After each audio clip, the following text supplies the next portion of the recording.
Welcome to Designed for Connection. This is the channel where I talk about science, psychology, and faith to help you flourish in the relationships that matter most to you.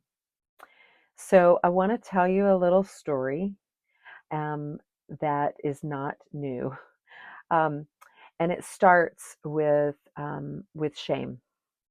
And so, shame is the I think the biggest enemy that we have in relationships with ourselves, in relationships with others, in relationship with God. So Brene Brown really brought this to the forefront with her books, her research, and her TED Talks videos that went viral. So I encourage you to check those out if you haven't. Kurt Thompson is a name that you may not have heard of as much. And he has written a book called The Soul of Shame. And I encourage you to check that out if you're not familiar with it. So some of these things that I'm going to talk about today, he talks about in his book, but it's also in the Judeo-Christian Bible. It's in Genesis. So when we were created, when God designed us, he said it was very good. When he made everything else, all the other 6 days, he said it's good. But when he designed us, he said it is very good. He was so pleased to be in relationship with us. And we, in relationship with him, in those first few verses in Genesis, we were um, we were exposed, we were naked, we were vulnerable, and I believe that that was physical. I also believe that that was emotional and spiritual. We were okay being vulnerable with God and with one another. Well, then enters the serpent, right? And the serpent's greatest lie, that you don't need God. So there's three things I'm going to talk about in this video. This is going to be one of a four-part series. So encourage you to look at those as well. But today I want to talk about those three things that the serpent, or your shame attendant, if you will, because we all have one. I don't think that that's arguable in psychology, in brain science. Even Sherry Huber, who is a Buddhist, calls it the egocentric karmic conditioning. She doesn't have an explanation for it. It has no use, is what she says. There's no value in it. It's because it's our enemy. It's the enemy of our soul, who wants to destroy relationship with ourself, relationship with God, and relationship with one another. So his greatest lie was to say to Eve, don't really believe that that that that God told you to not eat from that tree. He placed a seed of doubt in his goodness. He placed a seed of doubt that God was for her. And she believed it. And we believe it. We don't believe that God is for us. And so, that's the first lie, that you don't need God. You can do it all on your own.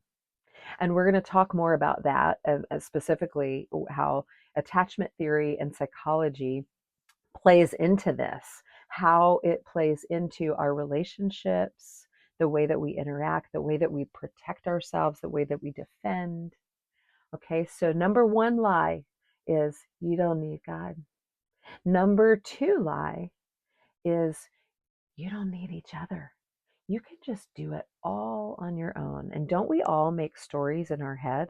My husband can give me a look, and I will think to myself an entire story that may or may not be true, rather than connecting with him and telling him, yeah, when you gave me that look, I just had this pang of like anxiety that I did, and I made up a story that I did something wrong. What's going on for you? And oftentimes he'll tell me, either I'm frustrated at work, something completely different, or yeah, you said something that frustrated me. It gives him an opportunity to just show up and tell me what's going on for him. And then we connect and we clear it up and we move on. Okay. But shame tells me you don't need the relationship. You can just figure it all out in your head. Just make a story up, figure it all out, and then move on and defend yourself. So that's the third thing that shame does is tells us that we have to protect, in order to not feel the shame.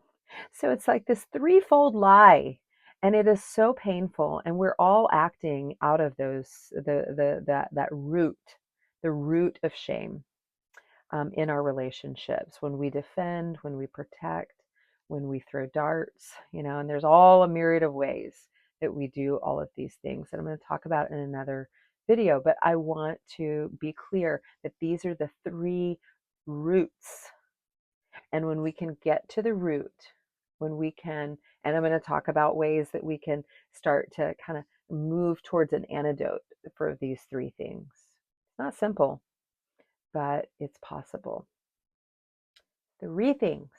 Your shame attendant. I borrowed that from Kurt Thompson, who wrote The Soul of Shame, that I encourage you to read, is the lie that you don't need God, that He's not good. The lie that you don't need other people.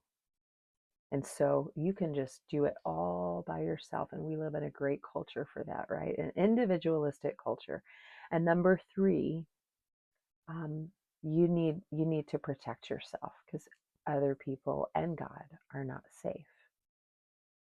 So that's where I'm going to end this. And I promise there's hope coming, but we're going to work through a little more of the details of shame coming up.